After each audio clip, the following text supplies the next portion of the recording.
लालची सुनार। हेलो दोस्तों, कहानी की इस नई सीरीज में आप सभी का स्वागत है। आज की इस कहानी का नाम है लालची सुनार। यह एक हिंदी फेरी टेल्स है। अगर आपको हिंदी कहानियां, मॉरल स्टोरी इन हिंदी या बेटाइम स्टोरीज पढ़ने का शौक है तो इस कहानी को पूरा जरूर पढ़ें। रामपुर नामक गांव में सुंदरी अपने परिवार के साथ रहती थी। उसके परिवार में उसका पति चंदन, बेटा अंकित और बेटी प्रिया है। सुंदरी और चंदन दोनों बहुत गरीब थे। ये दोनों अपने बच्चों को पढ़ाने के लिए खेत में काम करते हैं। चंदन, मुझे लगता है कि अब प्रिया की पढ़ाई को रोकना पड़ेगा, क्योंकि अब दोनों का कॉलेज जाने का समय आ गया है। सुंदरी, पूरे गांव में किसी के बच्चे भी पढ़े लिखे नहीं हैं। सिर्फ हमने ही बच्चों को पढ़ाया है, लेकिन अब बीच में पढ़ाई से रोकना ठीक नहीं है। चंदन, तुमको ये लगता है कि मैं अपने बच्चों को पढ़ाना नहीं चाहता हूँ? अरे ऐसा नहीं है भाई, मैं भी चाहता हूँ कि मेरे बच्चे पढ़े लिखे हो और बड़े आदमी बने, लेकिन मजबूरी के सामने बच्चों की पढ़ाई लिखाई हार रही है। सुंदरी, हमारी मजबूरी के लिए सिर्फ प्रिया को ही क्यों झेलना है? चंदन, अब मेरी हिम्मत जवाब दे रही है। अंकित को बढ़ाते हैं और प्रिया की शादी कर देंगे, और क्या? सुंदरी, ठीक है, जैसा आपको ठीक लगे। चंदन अपनी बेटी को भी आगे पढ़ाना चाहता था, लेकिन ऐसा नहीं कर पाया क्योंकि उसकी गरीबी उससे रोक रही थी। गांव का सुनार धनीराम अपनी दुकान पर बैठा था कि तभी उसके पास अंकित अपने दोस्त अमित के साथ आया। धनीराम, आओ आओ, ये धनीराम तुम्हारी सेवा में बैठा है। तुम अभी छोटे हो, अभी से क्या खरीदने आए हो? अंकित, चाचा खरीदने नहीं बल्कि बेचने आए हैं। धनीराम मन में, आज फिर से 2 मुर्गे मेरे जाल में फंसने आए हैं। वाह, अब मजा आएगा। और धनीराम इसीलिए ही तो यहाँ बैठा है ताकि ऐसे मुर्गे काट सके। अंकित, क्या हुआ चाचा, आप इतना मुस्कुरा क्यों रहे हैं? धनीराम, क्या कहा? अरे हाँ, मैं बेचने से ज्यादा खरीदने में विश्वास रखता हूँ, इसलिए मैं बहुत ज्यादा खरीदता हूँ। बताओ क्या लाए हो? अंकित, मेरे पास एक सोने की चेन है, मैं इससे बेचने आया हूँ। धनीराम, चेन? ये कहाँ से लाए हो? अंकित, आप सवाल बहुत पूछते हैं। अब जल्दी से मुझे इसके पैसे दो, ये मुझे मेरी माँ ने दी है। धनीराम, ठीक है, मैं इससे अभी तोल नहीं सकता। ऐसा करते हैं कि पास के किसी कांटे पर चलते हैं, वहां इसका वजन पता चल जाएगा और मैं तुमको पैसे दे दूंगा। अंकित, ठीक है, आप कुछ भी करो, लेकिन मुझे जल्दी से माँ के लिए दवाई लेनी है और एक साड़ी भी खरीदनी है। धनीराम, रुको भैया, कोई लोहा बेचने नहीं आए हो। तुम यहाँ सोना बेच रहे हो तो तनिक समय तो लगेगा ना। अगर गलत तुल गया तो कहते फिरोगे कि हमने ये कर दिया, हमने वो कर दिया, या तुमने बेईमानी कर ली। सुनार दोनों को भारी सामान तौलने वाले कांटे के पास लेकर गया। धनीराम, मैं इसको अब तोल देता हूँ। धनीराम ने चैन को एक पलड़े में रखा और दूसरी तरफ वजन भी नहीं था, फिर भी दोनों पलड़े बराबर हो गए। धनीराम ने अजीब सा मुंह बना लिया। अंकित, क्या हुआ? धनीराम, ये सोने की चेन नहीं है। अंकित, आप ध्यान से देखिए, ये सोने की ही है। अब इसके अंदर कोई वजन नहीं बचा है। इसका अर्थ यह है कि अब ये समाप्त हो गई है। अंकित, सोना भी समाप्त होता है? धनीराम, हाँ, जो भी चीज बनी है उसको खत्म तो होना ही है, लेकिन तुम अपना दिल छोटा मत करो, मैं तुम्हें 100 रुपए दे देता हूं। वैसे ये मेरे किसी काम की नहीं है। अंकित, हम पढ़ाई लिखाई करते हैं, लेकिन हमने कभी नहीं पढ़ा कि सोने का वजन कम हो जाता है। धनीराम, तुम किताबें पढ़ते हो, लेकिन ये हमारा खानदानी काम है, इसलिए हमने सोने के साथ जिंदगी को भी पढ़ा है और तुमको अपने अनुभव से बता रहा हूं। अंकित, ठीक है, धनी राम मन में इसका मतलब मेरे पान से सीधे पड़ गए। बेचारे मेरे काबू में आ ही गए। धनी राम ने 25,000 रुपए का माल 100 रुपए में खरीद लिया। अंकित और अमित दोनों दुखी मन से घर चले गए, लेकिन अंकित इस बारे में बहुत ज्यादा सोच रहा था। अंकित, पिताजी, वो सोने की चेन जो सुनार को बेचने के लिए दी थी, उसका तो सोना खत्म हो गया है। सुनार ने उसके ये 100 रुपए दिए हैं। चंदन, क्या? वो बेईमान धनी राम पूरी सोने की चेन ठग गया। इससे सारे गांव वाले परेशान हैं। अंकित, चलिए पिताजी, पुलिस को बुलाते हैं, उन्हें सब बता देंगे। चंदन, नहीं बेटा, इससे पहले कई लोगों ने शिकायत की, लेकिन बिना सबूत के कोई फायदा नहीं। वो बेईमान धनी राम बच निकलता है। अंकित मन में, इसको कभी ना कभी तो सबक सिखाऊंगा।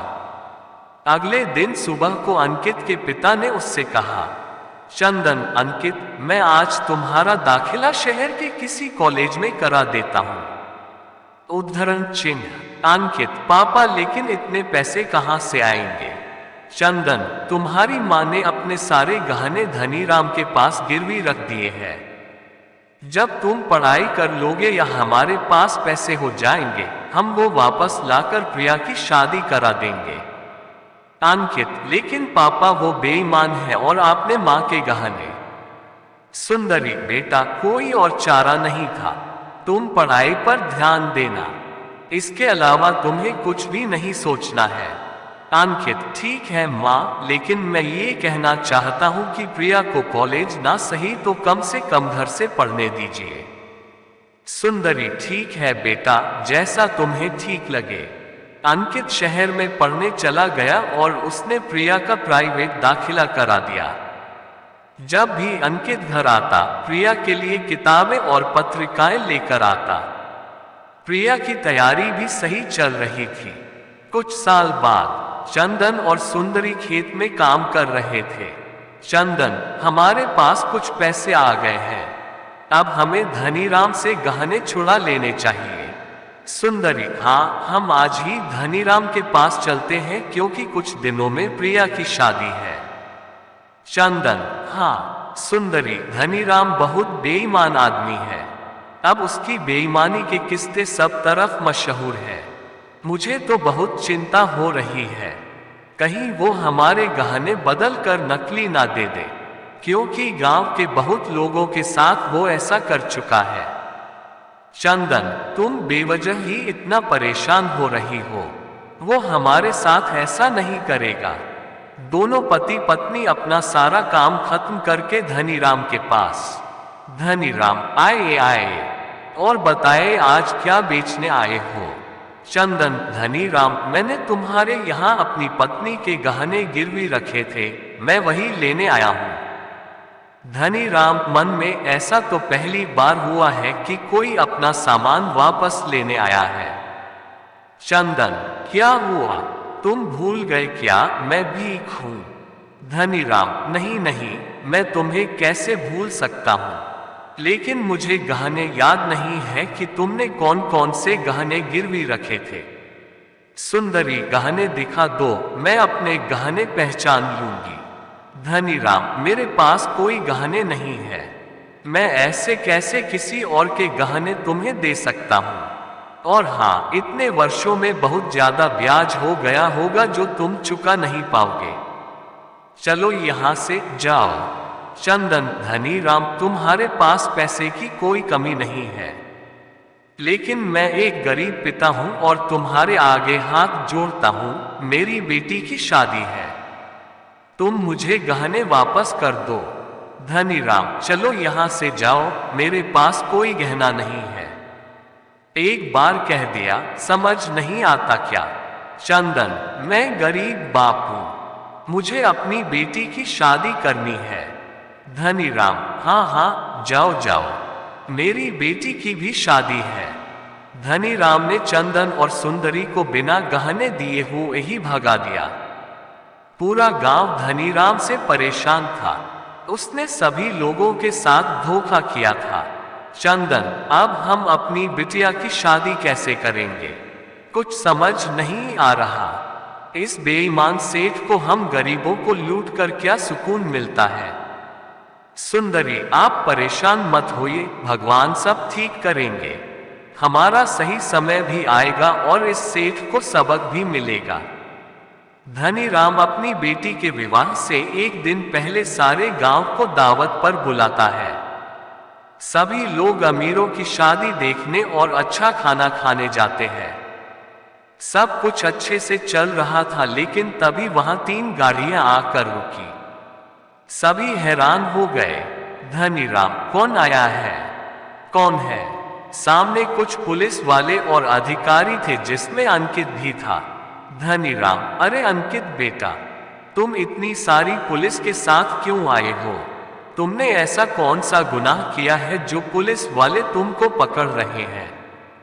अंकित, धनीराम, अपनी जुबान संभाल कर बात कर और मुझे साहब कहकर बोल, क्योंकि मैं एक आयकर विभाग अधिकारी हूं। धनीराम, क्या तुम ये सब? अंकित, तूने मेरे बाप के साथ साथ ना जाने कितनों को ठगा है। मैं आज तेरा हिसाब करने आया हूं। धनीराम, देखिए साहब, मेरी बेटी की शादी है, अभी ऐसा मत कीजिए। अंकित, मैं तुमसे कोई निजी दुश्मनी नहीं निकल रहा हूं, बल्कि कानून के बारे में तुमसे बात कर रहा हूं। आज तुम्हारे सारे काले चिट्ठों का हिसाब होगा।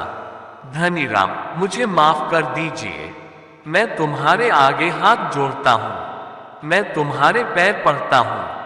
मैं कुछ नहीं करूंगा और सभी का धन वापस कर दूंगा। कोई भी उसकी बात नहीं सुनता। सभी टीम के सदस्यों ने धनीराम के घर और दुकान पर छापा मारा, जिसमें बहुत सारा अवैध धन पाया गया। गांव वालों का धन उन्हें लौटा दिया गया। अंकित ने धनीराम की बेटी की शादी कराई और फिर अपनी बहन की शादी भी धूमधाम से करा दी। धनीराम को सबक मिल चुका था। ये तो आपने सुना ही होगा कि जैसा हम दूसरों के साथ करते हैं, वैसा ही हमें मिलता है। और सबसे जरूरी बात, शिक्षा बहुत महत्वपूर्ण है, क्योंकि कलम की ताकत से अन्याय को हराया जा सकता है। इस कहानी से आपने क्या सीखा? नीचे कमेंट में हमें जरूर बताएं।